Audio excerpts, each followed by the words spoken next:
Unveil your fortunate face. Your face is full of grace.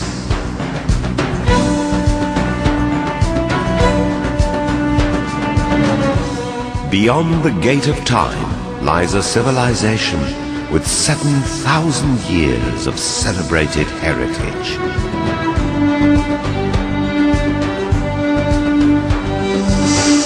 A cradle of civilization. A tolerant world empire. A crossroad of civilizations.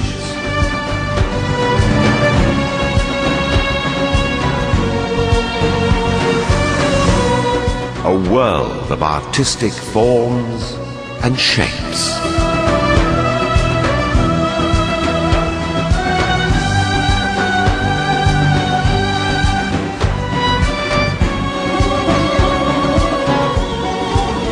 A kaleidoscope of architectural marvels.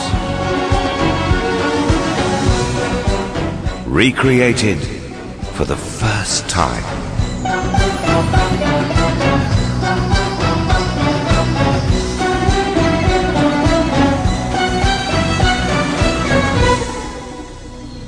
Iran, 7 faces of a civilization.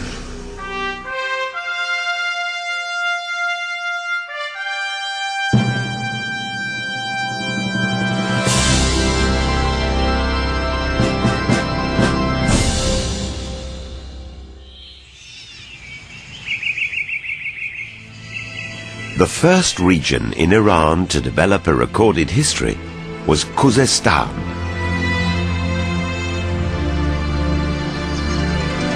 It bordered Mesopotamia and was the abode for one of the earliest civilizations on the globe.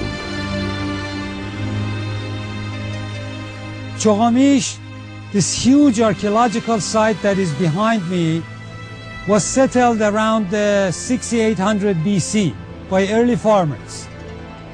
It gradually developed into a major town in the 4th millennium BC. That was administered by state organizations.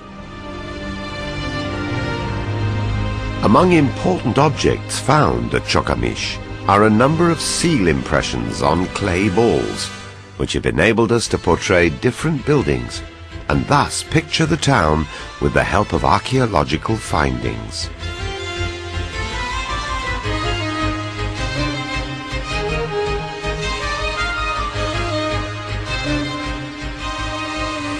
The city was designed in such a way that administrative quarters and residential quarters and workshop quarters were all separated.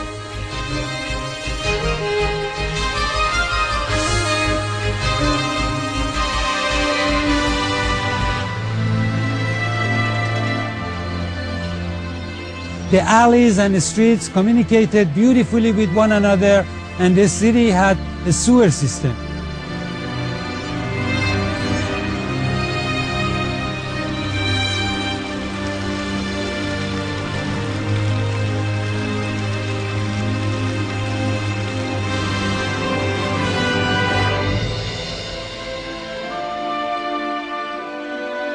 The largest population center in lowland Khuzestan was, however, Susa.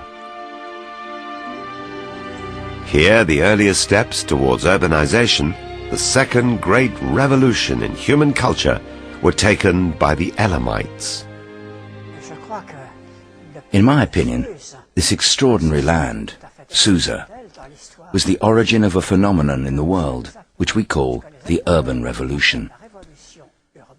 The Sumerians and Elamites had taken the fateful steps towards establishing civilization, while the rest of the world was still in the prehistoric era. Elam stretched from Anshan to Susa, from present-day Fars to Khuzestan.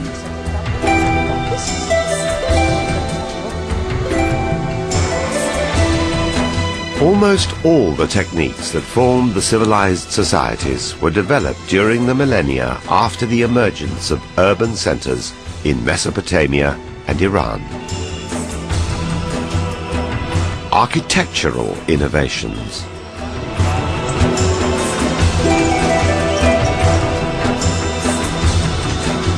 Metallurgy and geometry.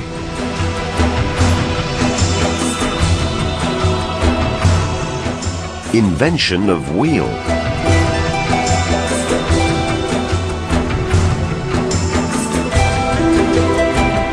And even toys.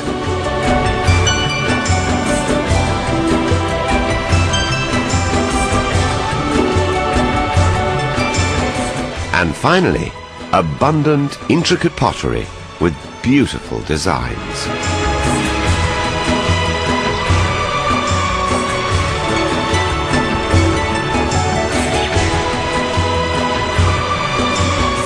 As economic interaction intensified, the subsequent need to record and store information eventually paved the way for the development of writing. While the formation of cities marked the beginning of civilization, the invention of writing separates history from prehistory. And thus began the history of mankind.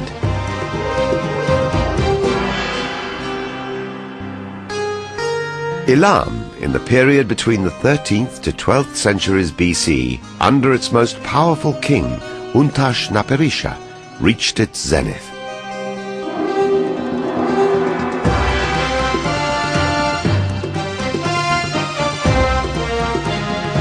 Overlooking the river Diz, he made a holy city called Dur Untash, what we may call Untashburg, the present-day Chogha-Zanbil.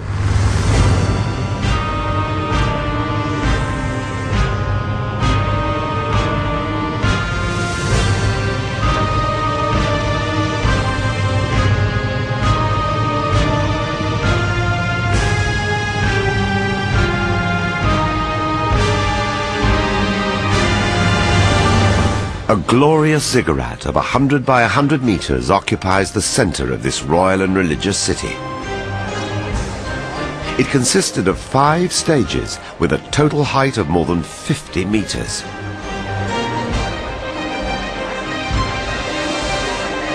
Here, priests would conduct religious ceremonies, while sacrifices were offered on special platforms.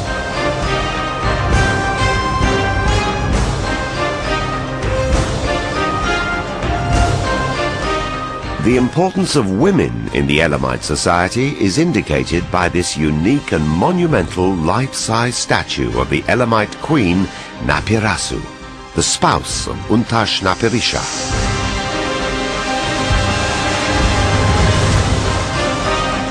Weighing more than 1,750 kilograms, it was unrivaled even in Egypt or Babylon.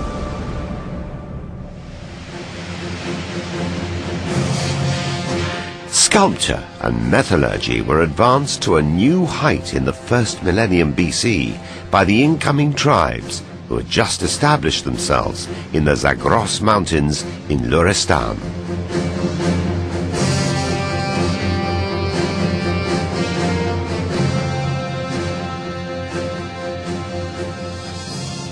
To me, the fascination is that they are so unusual and they're so alive and vigorous. Beautiful metalwork. To make one of the most elaborate Luristan bronzes, you have to make a wax model first.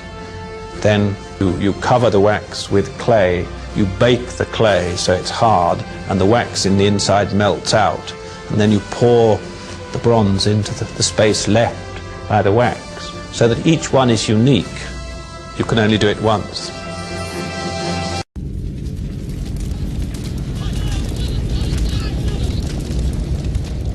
In 646 BC, the Elamite civilization was shattered by Ashur-banipal, king of Assyria. The Iranian tribes, on the other hand, eventually defeated the Assyrians and for the first time in history formed a noble and tolerant world empire. The Achaemenid Empire.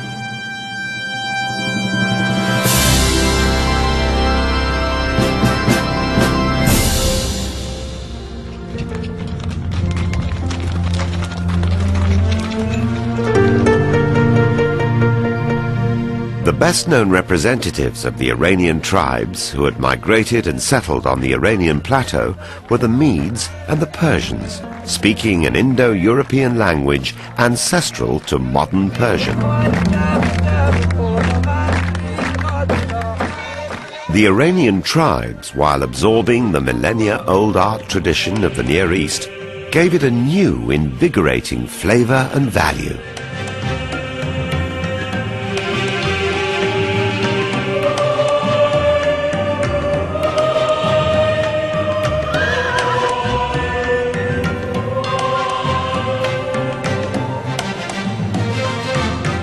This could be seen in the findings from the sites in Malik, Hassanlu and Ziviyer in present-day Gilan, Azerbaijan and Kurdistan.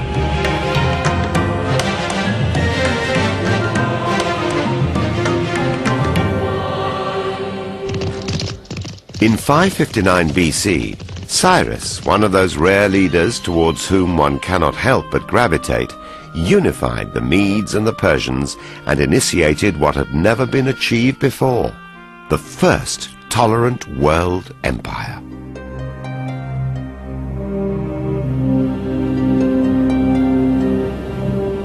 The greatest symbol of Persian tolerance is evident in the Cyrus cylinder, an inscription found in 1879 at Babylon, sometimes referred to as the Cyrus Bill of Human Rights.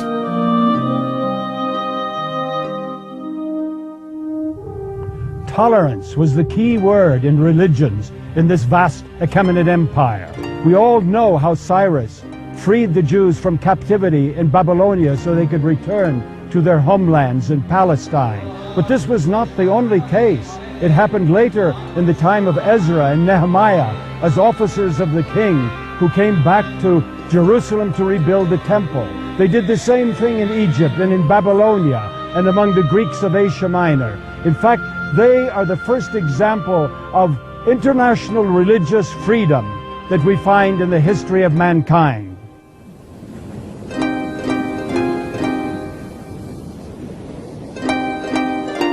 Because of biblical references to Cyrus, he was for centuries regarded as a model of a good ruler. Some Muslim scholars also find Zulkarnain in the Quran to be a reference to Cyrus.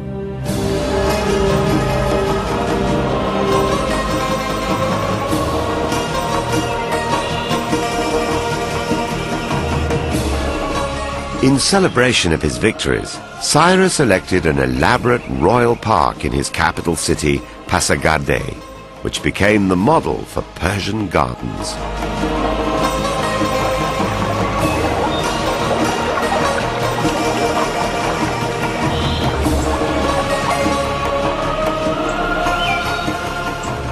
Since we had got two large rectangles, if we divided it with the vision of power, we got 4 parterres, or a chaharbagh.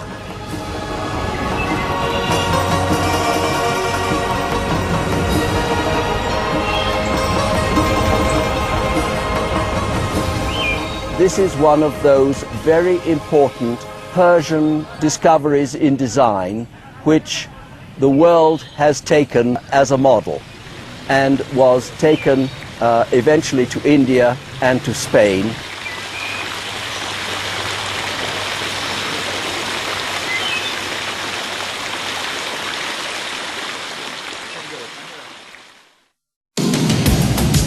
The most brilliant Achaemenid king in administration was Darius the Great, who brought the empire to its pinnacle.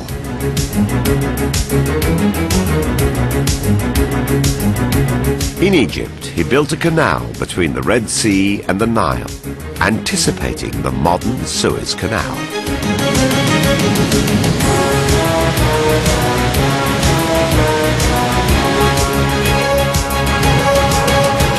At the same time, a great highway of 1,600 miles, stretching from Susa to the Mediterranean shores, was devised.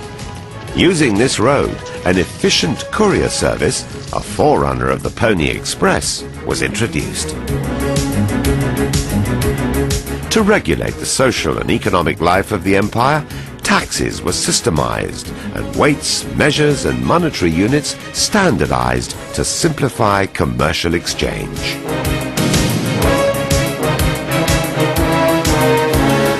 In many ways, the Persian Empire was responsible for transmitting a myriad of cultural and technological achievements of the Near East to the Greco-Roman civilization.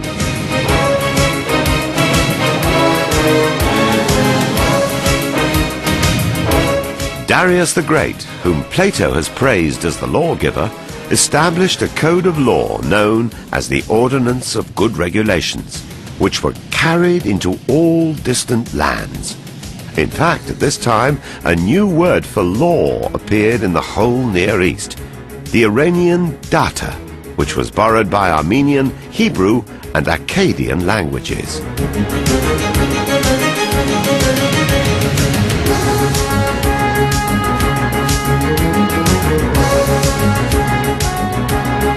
This papyrus from Egypt bears a legal text under Pharaoh Darius, and this clay tablet is a contract for leasing of a house in the 5th year of Darius the Great's reign.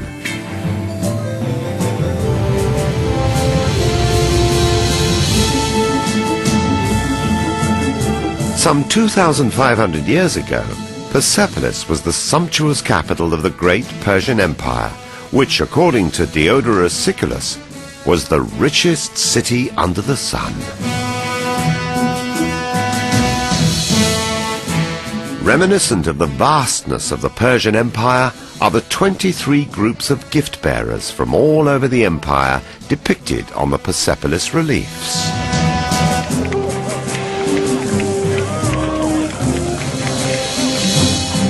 Here, the dignitaries from all over the empire gathered for New Year's celebrations.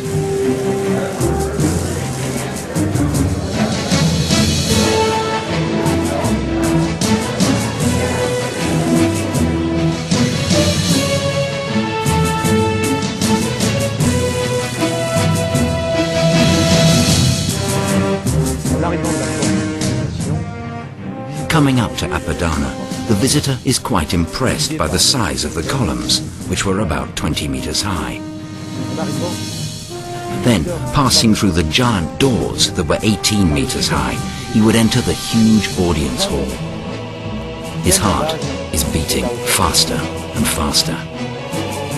He can see a forest of columns, the multicolour carpets on the floor, a huge ornamented roof, and finally, in the background, he would ultimately see the king himself seated on his throne.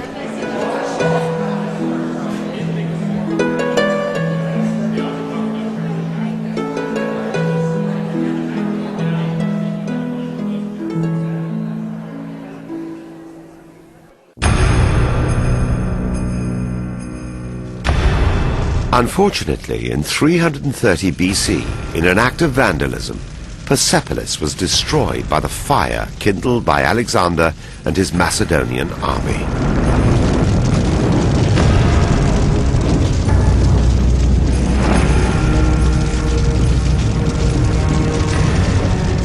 Thus, the richest city under the sun was no more.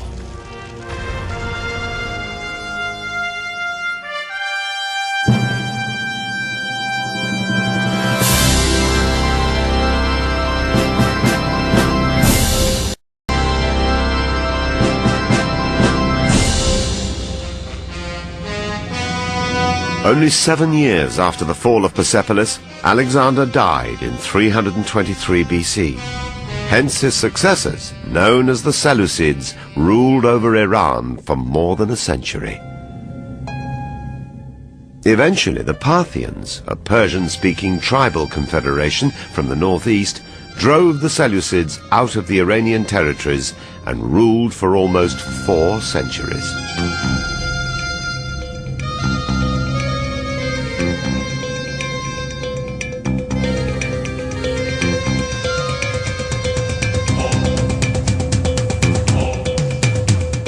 The earliest Iranian contact with Christianity took place during this era, when 3 wise men, or Parthian priests, traveled from Iran to Nazareth to pay homage to the infant Jesus.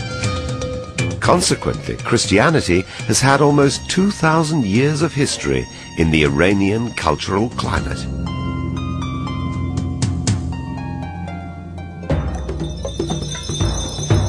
The Parthians were eventually challenged by an ambitious and powerful governor of Fars, Ardeshir Papakan.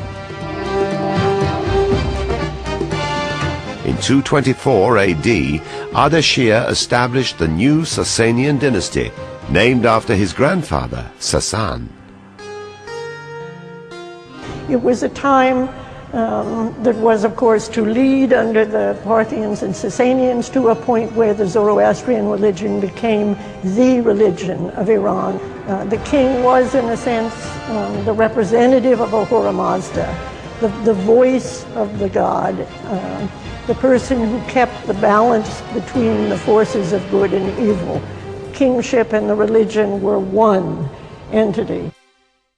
Traditionally, Zoroaster is believed to have lived sometime between 900 and 800 BC. Zoroastrianism is still practiced in some parts of Iran and India.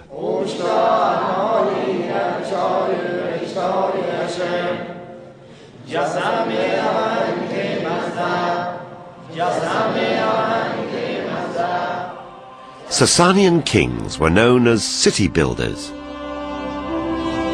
Ardashir's special and unparalleled heritage is the radiant layout of his town.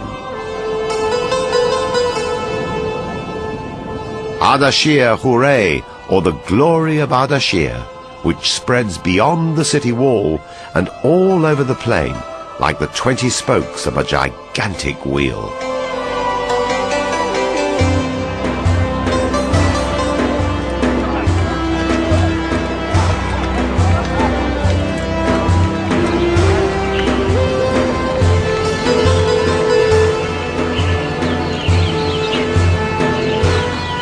It was 2 kilometers in diameter, with its 40 meters high tower in the center as a symbol of God-given centralistic kingship.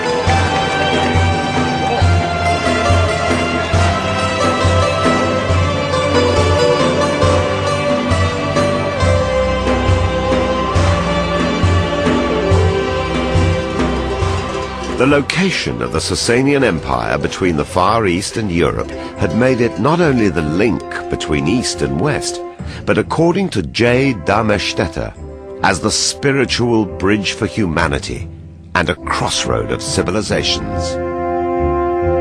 Through this crossroad, Iranian works of art reached the far corners of the known world.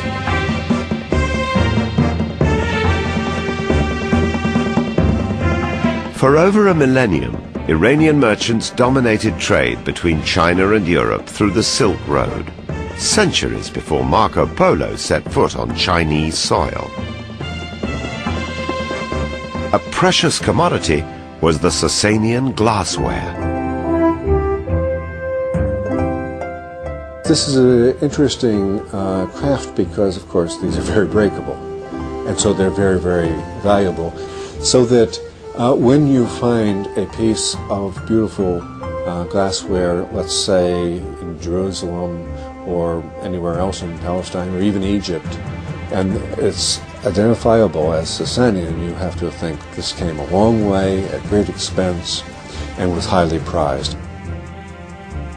This was something that they mastered the technique of making these things, and it was transported throughout the world. They influenced to the many cultural heritage, and the Japanese Emperor Shomun loved Iranian specimen, carpet, glassware, music instrument, etc.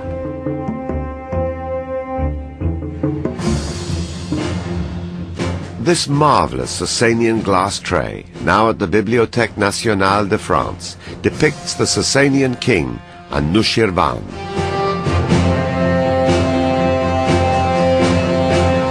Anushirvan is celebrated for his great Ivan, known as the Taki Kasra in Ctesiphon.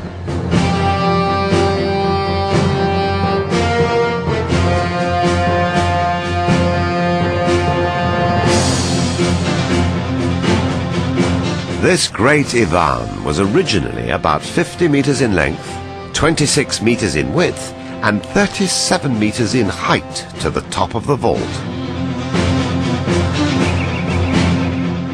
Wider than any vault in Europe, the French traveller Pascal Coste remarked that the Romans had nothing similar to it.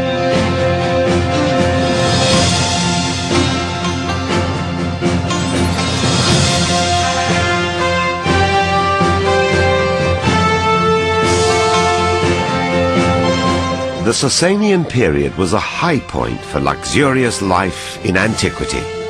From feasting to hunting, playing musical instruments, to playing chess and polo. Sasanian kings had a special interest in depicting their glorious moments in silver dishes as well as rock reliefs. The image of two animals facing one another is a special feature of Sasanian art. Although this textile you see here was discovered in Egypt, it actually belongs to Sasanian Iran. Here you can see the mythical animals facing each other as well as peacocks. A lot of similar textiles were taken to Europe, and they undoubtedly had an effect on Byzantine textiles. The influence of Sasanian motifs can be seen on the external wall of the 12th century AD church of Saint-Étienne in Beauvais, France, and on the textiles from Italy, Spain, and even remote places in the Far East, such as Japan.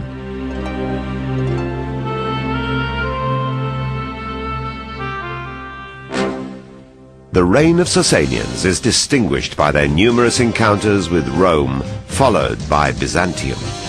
Various wars between these two powers exhausted both sides and made them vulnerable to a new rising force. By the middle of the 7th century, the Sasanian Empire had weakened considerably because of wars with Byzantium, internal corruption, high taxation, the caste system had worried the people, so they were ready to accept a new revolution, the coming of Islam and Islamic troops into the Fertile Crescent and into Iran.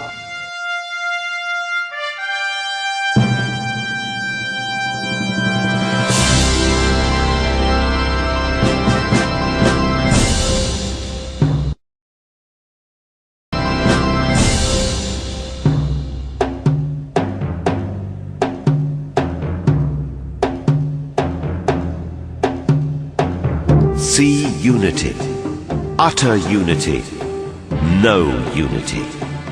In this is to be summarized the trunk and branches of the tree of faith.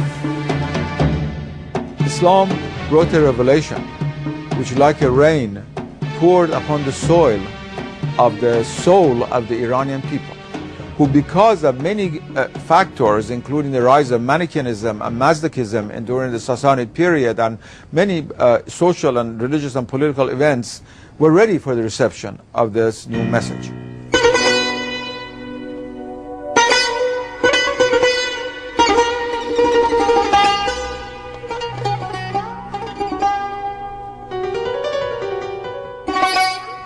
The Iranians created a very major civilization before the rise of Islam.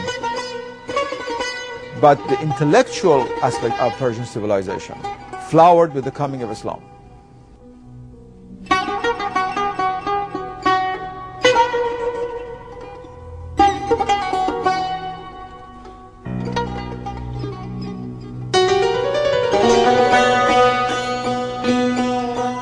To a people and a religion open to the world for novel ideas, the Iranians brought a unique gift, the experiences of an ancient and well-established civilization which the Arab rulers eagerly incorporated, including the ways to govern, to collect taxes, and to establish monumental architecture and art.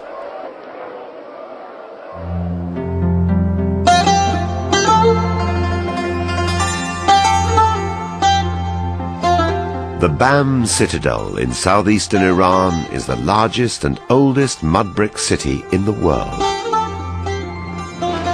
Here, before the devastating 2003 earthquake, distinct sectors were noticeable that could give us a relatively clear picture as to how the early Islamic cities in Iran might have looked.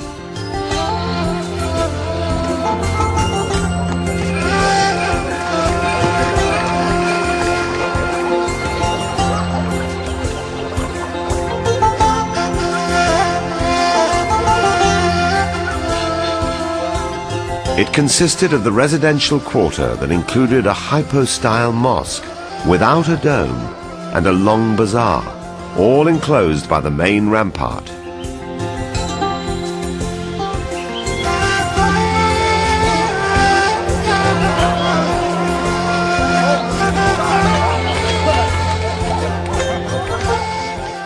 Then there was the governor's quarters on the hill, enclosed by another wall.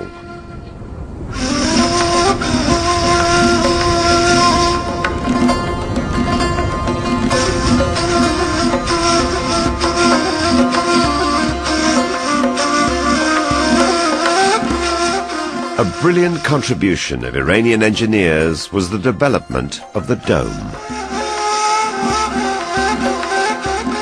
As can be seen at the remains of the Ardashir Palace near Firuzabad, the inventive Iranian engineers had solved the question of putting a round dome on a square base by inventing squinches.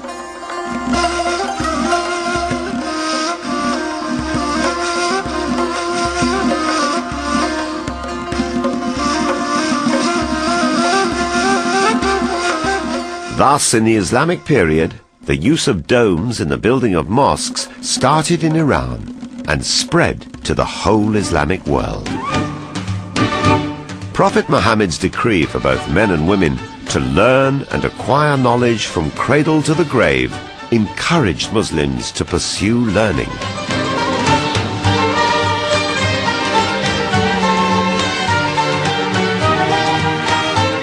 From the 9th century onwards, many Iranian Muslims became prominent figures in medicine and other disciplines. The greatest of these figures were Razi and Avicenna. Razi, known as Rhazes in the West, is also credited with the isolation of alcohol and its use in medicine as an antiseptic. Razi was the first physician to write a treatise on pediatrics. This is the resting place of Avicenna.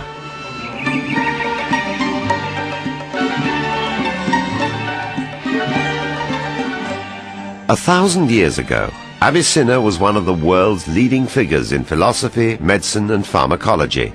His medical treatises, known as Canon, was a basic text at Oxford and Montpellier as late as the 17th century. Die europäische Wissenschaft.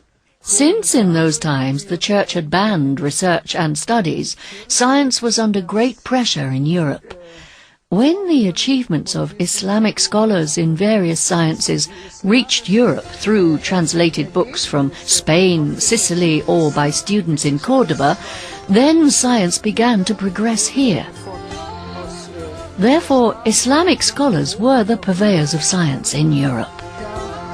Blühte eigentlich überhaupt erst die Wissenschaft hier auf.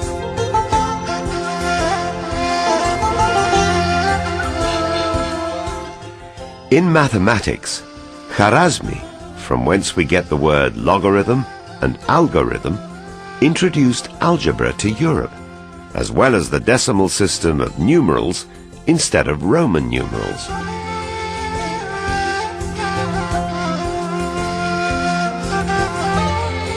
While Omar Khayyam classified the forms of cubic equations, and Biruni did pioneering works in geography and empirical physics. Ibn Khaldun, the 14th century Arab philosopher of history, has thus recapitulated this development. Most Muslim scholars, both in religious and intellectual sciences, were Persians. Thus, the truth of the statement of the Prophet becomes apparent. If learning was suspended at the highest parts of heaven, the Persians would attain it.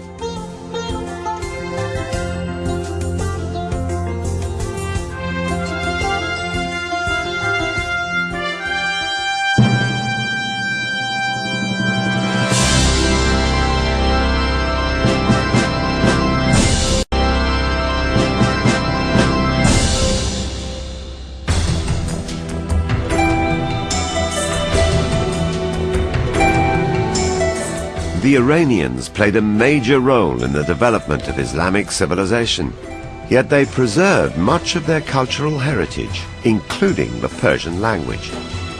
As a result, by the second half of the 9th century, a number of local dynasties that emerged in the eastern part of Iran, mainly in the Khorasan region, became the proponents of Persian poetry and literature. This trend continued even when the Seljuks, a large nomadic clan of Turkic origin, pushed through Iran in the 11th century. They were eventually transformed into the rulers of a centralized state under the influence of Iranian administrative institutions already in place. All the politics, financial and administrative institutions had been created by the able officers, clergy and bureaucracy of Iranians. The top model of this was Nizam al-Mulk. His Siyasetname became almost a constitution for centuries for Turks and other Islamic peoples. 2 centuries before the first European university was founded at Bologna, Nizam al-Mulk for the first time established universities with a unique campus system at Nishapur, Isfahan and other major cities. They gave rewards to people, to the students who did very well and achieved a certain degree, such that they gave them robes of honor and even talisman caps. And I think that it's fairly generally agreed that this is the origin of the cap and gown which you wear in Western universities when you get degrees, when you finish your course of study, that it goes back for, well, almost 1,000 years to the East.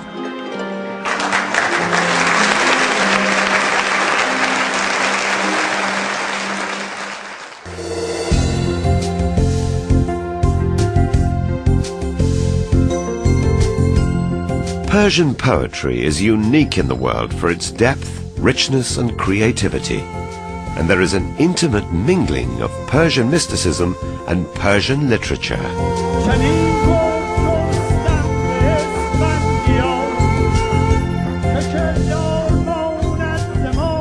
The love for poetry is extraordinary, and there is no other country in the world that I know of which would have the same love for literature. The greatest monument to Persian epic poetry is Ferdowsi's masterpiece, the Shahnameh, or Book of Kings, comparable to Homer's Iliad. 1,000 years after its creation, the Shahnameh is still easily understood by the Persian-speaking general public.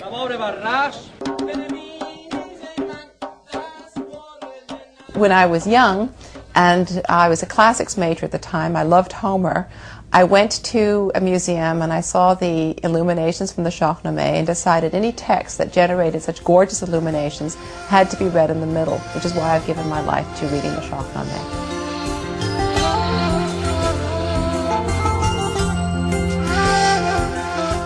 Sophistication and sublimity finds no limit in the Iranian miniature paintings, which usually adorn the dazzling manuscripts of Iranian poetry. When one reads a page or two of Nizami's, he immediately feels an inclination for painting. Since Nizami had an extraordinary talent for storytelling and imagination, in his works, color, movement and story are all visualized. In fact, in all 4 essential features of the art of the book, calligraphy, bookbinding, illumination and illustration, the Iranian artists reached the peak of perfection. In the art of the books, There's a very precise construction in the beginning, you see.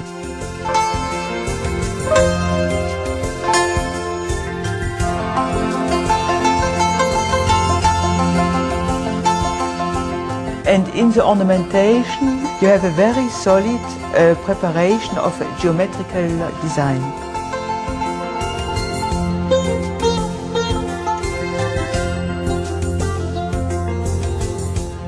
Selection of the style of calligraphy and the type of pen itself for each text was an art in itself.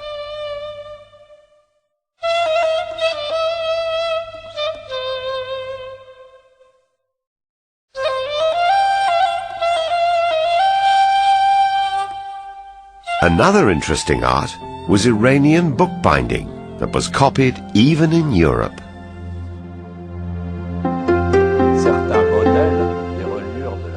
Certain Renaissance Italian bookbinding done in Venice was in fact copied from the method prevalent in Iran. And it's even possible to say that the bookbinder himself was from the city of Tabriz in Iran.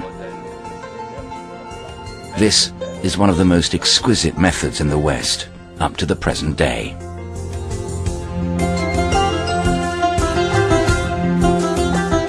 Persian mystical poetry reached its pinnacle in the works of Jalal-ad-Din Rumi. Rumi's considerable intellectual and poetic skills infused his poetry with delight, ecstasy and spiritual zest. His greatest work is known as the Masnavi. He was a person who was a great scholar. It was almost all the streams of Islamic thought before him flow into the Masnavi, but transformed mystically.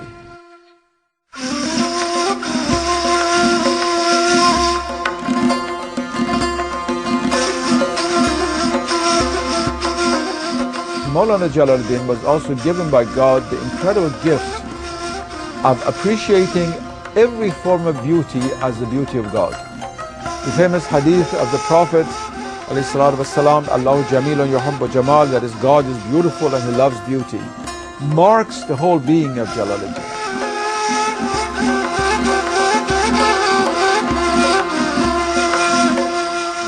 When we think of the most popular moralist in Persian literature, Sa'di comes to mind. He writes, "The sons of Adam are the limbs of one body, created of one essence. When time pained one limb, the others can find no peace. Thou, who hast no sympathy for the troubles of others, art unworthy of the name human."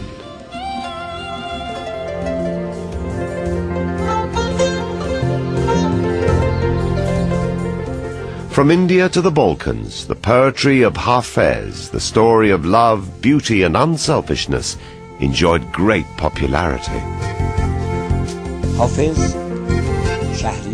Hafez is the prince of Persian lyric poetry.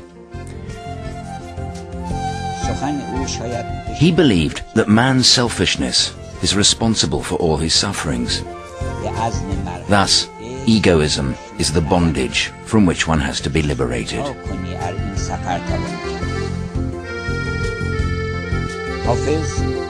What Hafez saw in his days was selfishness, misery, war and bloodshed. Yet, like alchemy, he transformed these inputs into golden melodies and spiritual taverns of celestial wine.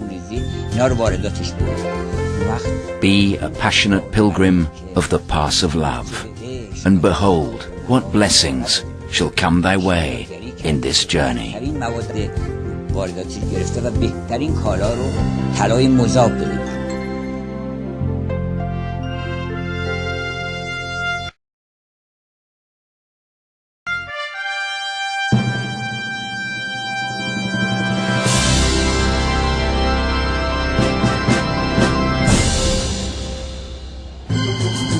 The calm and prosperity which provided the fertile ground for the development of such works of art was abruptly shaken by the brutal forces of Genghis Khan, known as the Mongols, followed by Tamerlane. In the 13th and 14th century, just like the strong winds from the east, 2 invasions almost destroyed the nation. But like a cypress tree, which bends to the ground in the wind and then returns, so did Iran and its culture. When you look at history of Iran, and suddenly you realize that constantly there were invaders coming. From the west, it was Alexander the Great and the Arabs.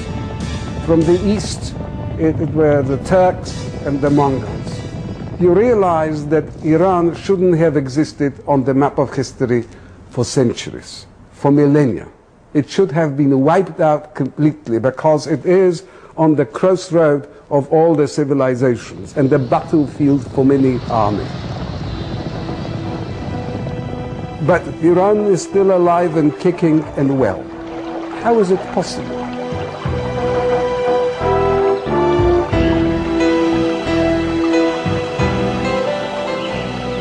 All those invaders who came on the Iranian plateau, they were so attracted to Iranian way of life, to Iranian civilization, to the beauty of music, the beauty of poetry, the beauty of miniature, the beauty of Persian cuisine, that within a very short period they tried and wanted to become Iranian, Persian. As these coins testify, the Mongols gradually turned to Islam, which became the official religion of their ruling dynasty, known as the Ilkhanids.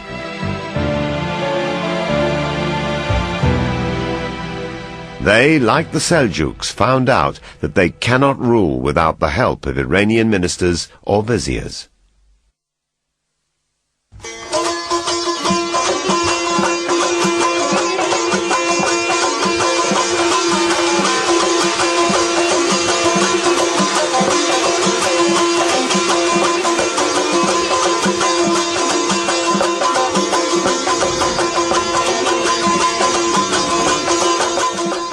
The northwestern Iranian city of Tabriz was chosen as their capital. Marco Polo, who had visited Tabriz at that time, thus describes it. A great city surrounded by beautiful and pleasant gardens. It is excellently situated so that goods are brought to here from many regions. Latin merchants, especially Genoese, go there to buy the goods that come from foreign lands. Here, the famous Iranian vizier Rashiduddin Hamadani created an entire suburb called Rabi Rashidi, employing within it scholars, doctors and craftsmen.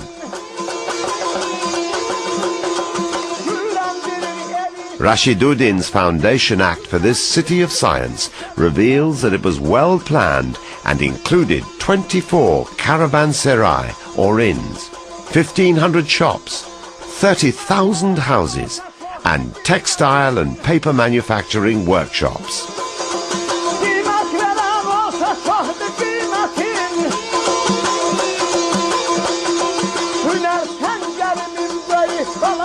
A special zone was allotted to housing scientists and physicians invited from across the world to work at Rabi Rashidi's International Hospital.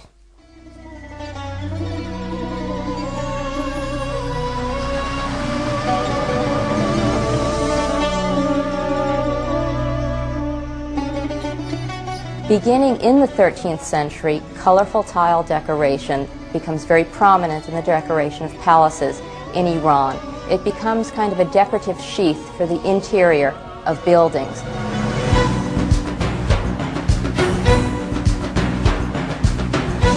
This could be seen at Sultaniye, the landmark of the new Ilkhanid king, Sultan Muhammad's capital city.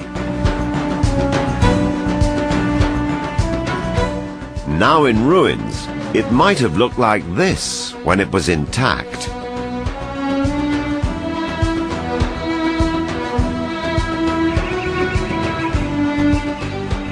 Perhaps the boldest innovation of this building is the corona of 8 minarets.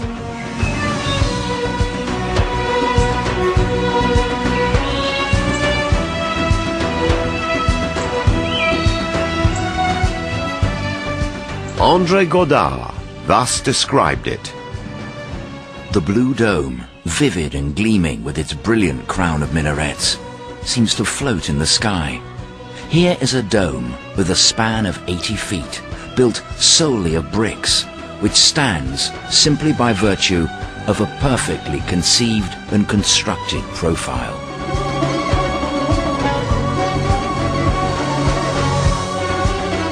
According to studies by an Italian team headed by Professor Piero San Paolesi from the University of Florence, the plan and structure of the Great Dome at Sultanieh has had a direct impact on the design and construction of the Church of Santa Maria del Fiore in the city of Florence.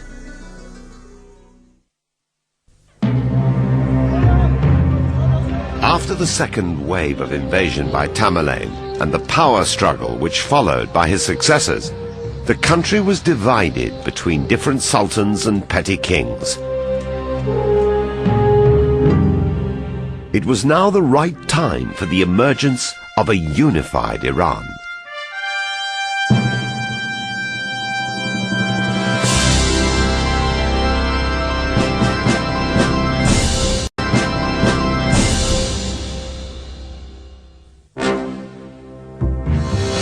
At the beginning of the 16th century, the semi-nomadic Turkmen Shia tribes of Anatolia and northwestern Iran, with their charismatic leader Ismail the Safavid, gradually gained control over Iran.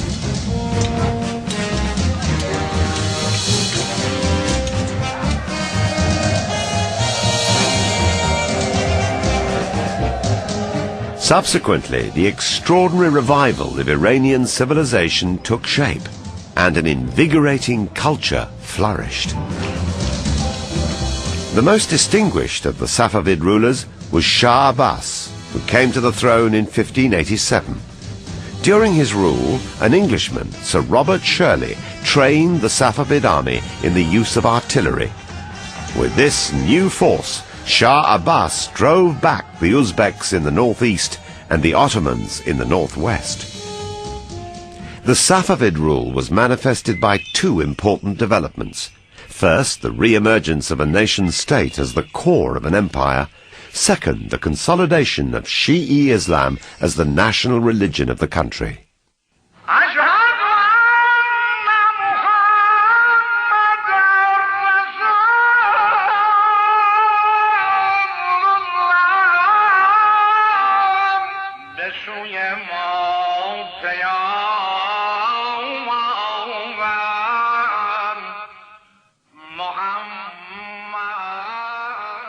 Neither Sunnism nor Shiism was invented by the Persians, as some Orientalists have claimed.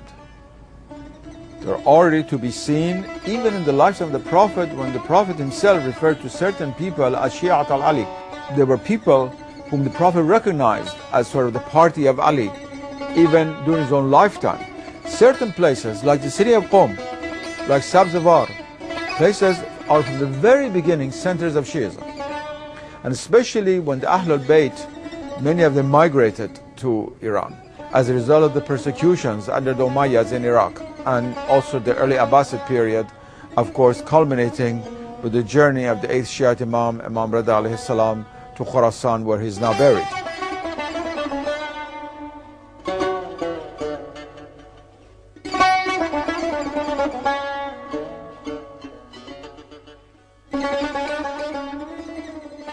For political and economic considerations, Shah Abbas relocated his capital from Kazvin to Isfahan in the heartland of the Iranian plateau and by the Zayand-e Rud, or the life-giving river.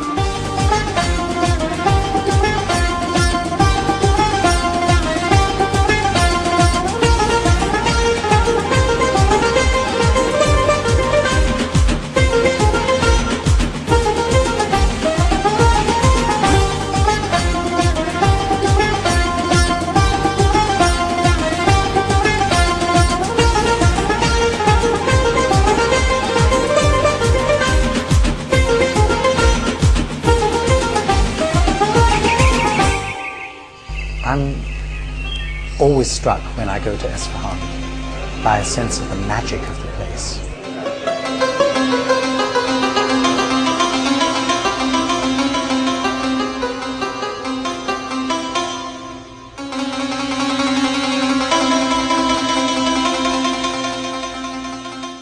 think it's an architecture that has a wonderful capacity for theatricality, for orchestrating climaxes. Think of these huge surfaces which are smoothed out so that they can act as picture galleries for separate panels of tile decoration. You are meant to look at that, to walk from panel to panel, to drink them in, to contemplate them. I think that's the great strength of Safavid architecture.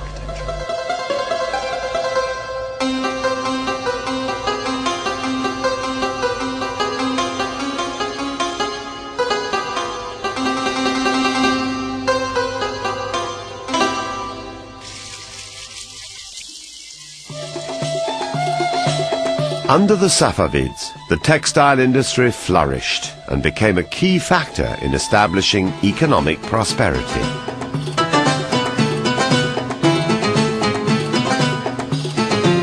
The paintings on the Chehil Sotun, or 40 columns pavilion, not only depict the musical instruments of the period, they also serve as a reference to the clothing and textiles of the era. Safavid textiles are one of the truly great developments in Iranian art over the centuries, and we are talking about, of course, an art tradition of extraordinary ambition and achievement over millennia, not just a few centuries, but over millennia. So it's something that we have to take, I think, a great humility when we look at the accomplishments of this artistic tradition.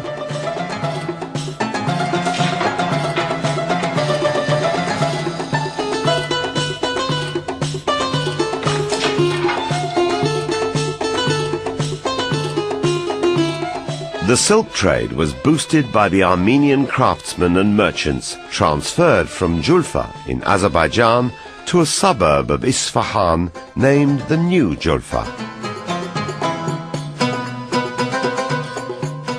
Relative religious tolerance, especially for Christians, was a feature of the Safavid rule. Accordingly, during the reign of the Safavid kings, 14 churches, including the famous Vank Cathedral, were built in Isfahan.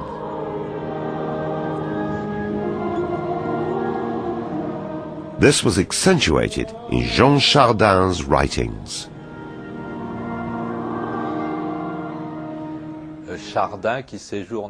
Chardin, who was in Iran from the 1660s, analyzed everything very carefully. At that time, Europe was witnessing a long-standing religious strife among Catholics and Protestants. And since Chardin himself was a Protestant, one major topic in his book of travels was freedom of religion, which he'd found in Iran of the Safavid era. And the root and origin of the idea of religious tolerance in 18th century France was in fact inspired by Chardin's book of travels.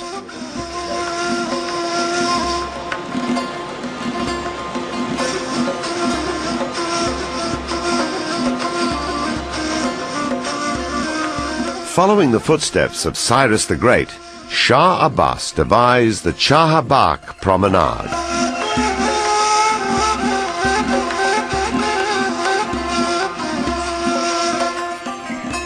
This 4-kilometer-long public park, the longest in Iranian architectural history, with sequences of gardens, monumental balconies, and a canal at the center for conducting water through ornamented pools, overwhelmed everyone.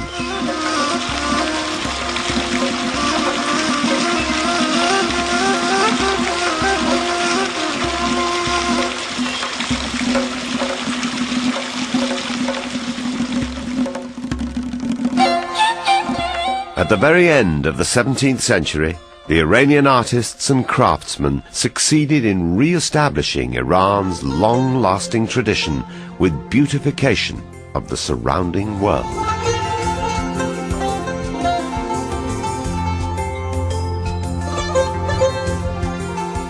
In terms of shapes, I would say without hesitating that no country in the world has anything like remotely the diversity and number of shapes that were created in the Iranian world from 2000 BC down to the 19th century. And you can see how they develop continuously.